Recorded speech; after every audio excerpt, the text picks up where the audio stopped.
طبعا هتفرق لو انت شخص او لو انت واحد معاك اسره او لو انت واحده، عشان في المطار ما يرخموش عليك. لو انت واحد جاي معاك اسره اول مره هتقعدوا او الشهر الاولاني، ونجيب اقل رقم معانا ايه لو احنا بقى ايه على الفاضي مش معانا فلوس اصلا.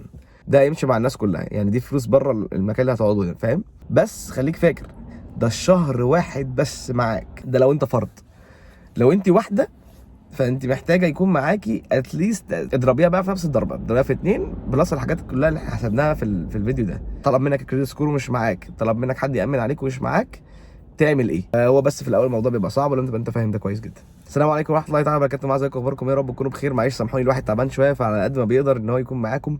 ربنا يسهل كده، ادعوا لنا اخف على طول عشان اقدر استمر في الموضوع ده باذن الله، وفي كل يوم اجيب لكم بحاجه جديده ان شاء الله، وتفهموها وتعرفوها وتستفيدوا منها ان شاء الله.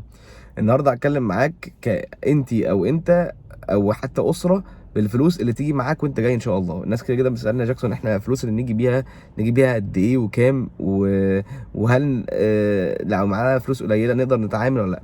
بص يا سيدي، انا هقول لك دلوقتي ان شاء الله الفلوس. لو انت مثلا واحد الحمد لله ربنا كرمك ومعاك فلوس اوريدي كويسه في بلدك وكل الكلام ده، وناوي تيجي تقعد هنا، فعلى قد ما تقدر تجيب معاك فلوس هات.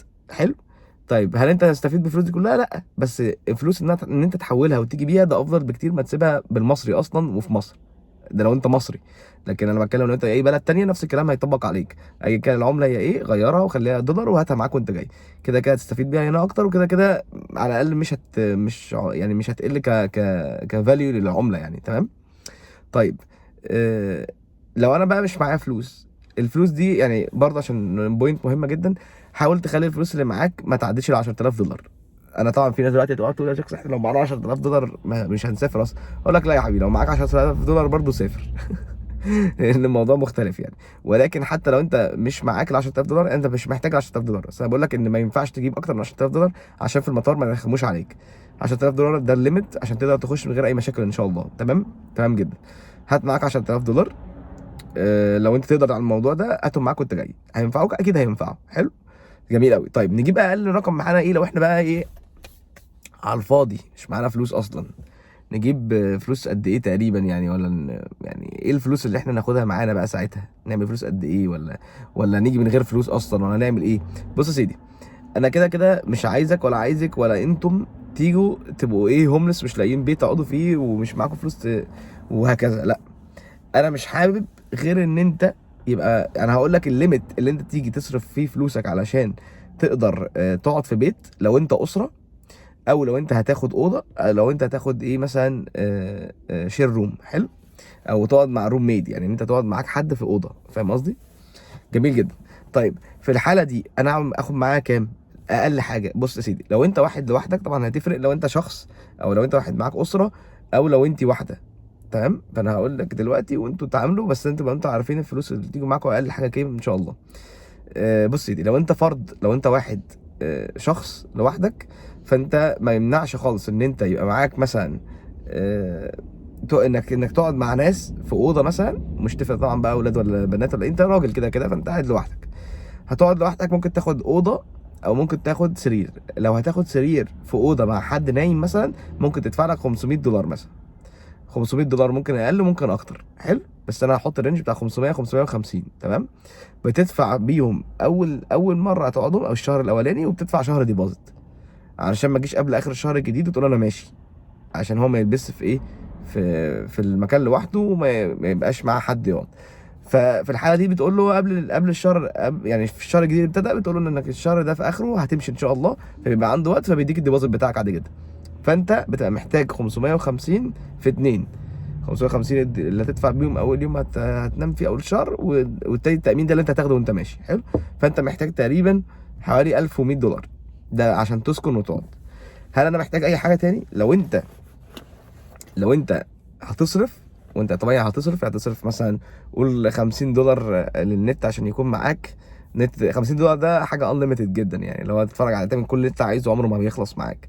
ف ومكالمات والكلام ده كله. فاقول مثلا 50 دولار كمان، ده هيمشي مع الناس كلها، يعني دي فلوس بره المكان اللي هتقعدوا ده، فاهم؟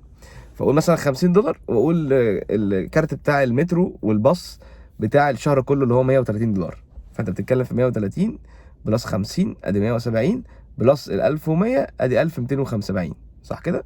1270. 1270 ده اللي انت محتاجه حرفيا عشان تقعد وتقدر تصرف في مواصلاتك وتقدر تصرف في اكلك وشربك والكلام ده. ممكن يكلفك في الشهر كله برضه $100. حلو، بتتكلم في 1370. جميل جدا، ده اكل وشرب. قول $30 غسيل شهر كله برضه، فانت تتكلم في ايه؟ في حوالي $1300. حلو قوي. $1300 ده يقعدك وتاكل وتشرب وتليفونك والبتاع ده لو انت لوحدك.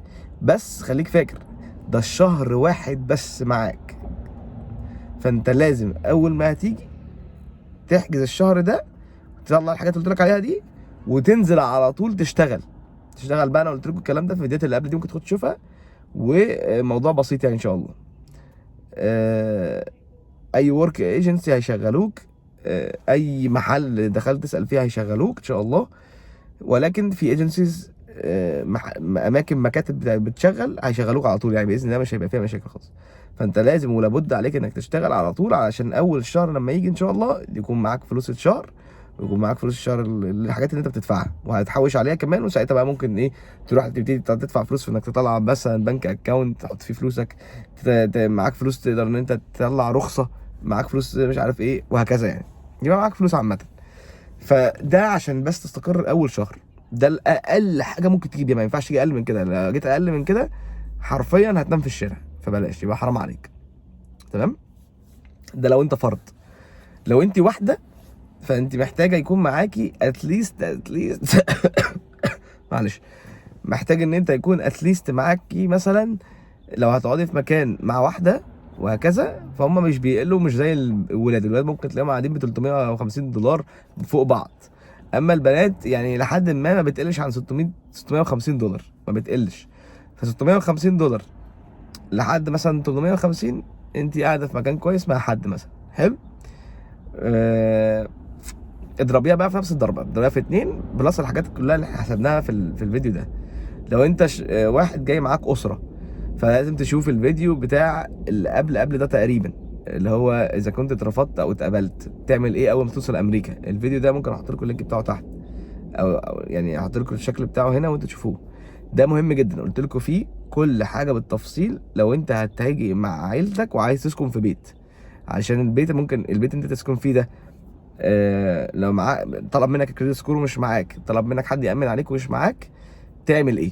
في شركات وقلت لكم كلمتكم عليها وازاي تعرف تسالهم عليها. بتسال الشخص اللي انت تاجر عنده ده ايه المتطلبات اللي انت عايزها مني علشان تقبلني، ايه شركه التامين اللي انت بتوافق عليها. مفيش غير شركتين قلت لكم عليهم قبل كده، ذا جارانتورز ذا انشورنت. الاثنين دول مهمين جدا تعرفوهم، تعرف هو بيقبل انهي واحده فيهم الاول، بعد كده تروح تقدم معاهم وعادي جدا ان شاء الله تتقبل وهتاخد منهم، هيامنوا عليك وهتبتدي توكل على الله. في مثلا ناس بتقول لك لا عادي جدا لو احنا ممكن ناخد منك انترناشونال بانك ستيتمنت مثلا، وبياخدوه ويشوفوه تمام مفيش مشاكل، وبيطلبوا منك شويه حاجات تانية وخلاص، الموضوع بيبقى بسيط يعني. فمش لازم، مش موضوع واسع يعني، ولكن لازم تشوفه عشان مهم جدا. في الحاله دي بقى البيت اللي هتلاقيه بكام؟ اقل بيت هتلاقيه ممكن تلاقيه مثلا ب 1600 اقل بيت، ولازم تبقى عارف انك هتدفع واحده والتانيه للديبوزيت، ف 1600 و1600 تانية. ولو انت جايب الموضوع عن طريق ريال استيت هيدفع لهم شهر كمان، فاعمل حسابك انك هتدفع ده في 3. فلو انت جاي اسره اعمل حسابك انك هتدفع مثلا اللي انت هتلاقيه ده، مثلا لقيت ايجار ب 1600 تعرف انك هتدفع 1600 في 3.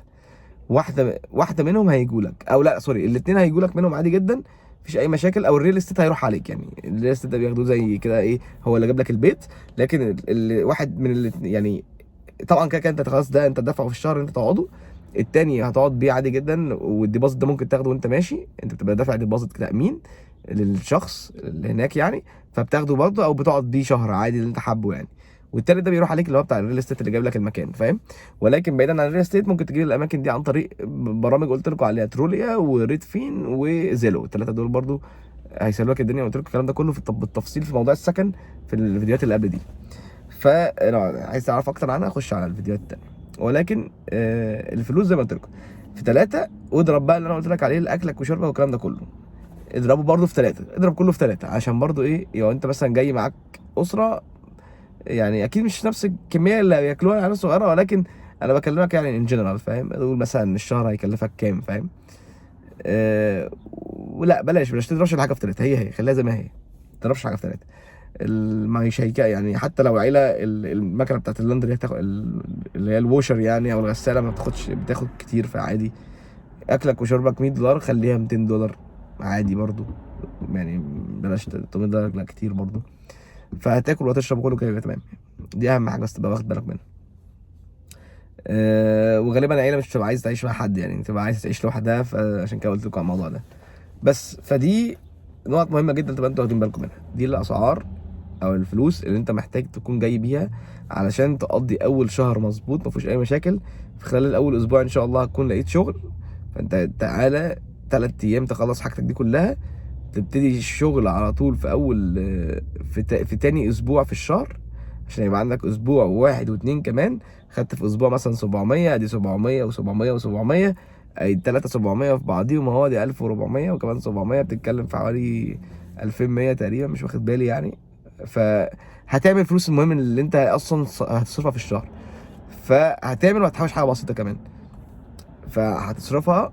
وبعد كده في خلال الشهر بقى تبتدي تشتغل فيه بقى معاك 4 اسابيع، فهتعمل فلوسك وفلوس الايجار كلها، وهتحوش، هتبتدي تحوش وتعيش حياه كريمه جدا يعني. فهو بس في الاول الموضوع بيبقى صعب، ولازم تبقى انت فاهم ده كويس جدا. بس يا سيدي، فدي المصاريف اللي انت هتحتاجها اول ما هتوصل امريكا ان شاء الله، اذا كنت انت واحده او واحد او عيله. تمام كده؟ بس لو في حد عنده اي سؤال يعرفه بالتفصيل شويه عن كده، ممكن يساله تحت ان شاء الله وانا هجاوبكم عليه. ولو حابب تدعمنا بلايك وشير وكومنت مثلا، ولو انت على اليوتيوب ممكن تعمل سبسكرايب، بنزل فيديو كل يوم. غالبا ده مش هيكمل خلاص بس احنا بقالي اكتر من شهرين بنزل فيديو كل يوم، فكتر خيركم وشكرا على المشاهده. واللي ما بيفوتش فيديو بينزل ممكن يدينا تامز اب برضو، وادعي لنا ان شاء الله نخف على خير، وان شاء الله اشوفكم قريب باذن الله. واللي عايز يخش الجروب اهلا وسهلا بيكم، يخش على انستجرام يعمل سبسكرايب على الجروب على الاشتراك، وهيبعت له في خلال يوم ان شاء الله يكون داخل الجروب. ناس كتيره جدا بس ما شاء الله جت من على الجروب هنا. النهارده قابلنا حد يعني لسه جاي برضو، واحده. ومن كام يوم برضه قابلنا واحده، وكان ليا الشرف ان انا اقابل 2 كمان لسه جايين، ولكن ما كانش للاسف يعني تعب وكده، فما قدرتش اقابلهم. فان شاء الله باذنك يا رب كل اللي على الجروب ان شاء الله يوصلوا على خير يا رب، من تمنيات من كل قلبي باذن الله يا رب ان شاء الله، ونشوفكم كلكم على خير يعني. شكرا جدا على المشاهده، ويا رب تكونوا استفدتوا. نشوفكم على خير في فيديو جديد باذن الله. صباح الفل.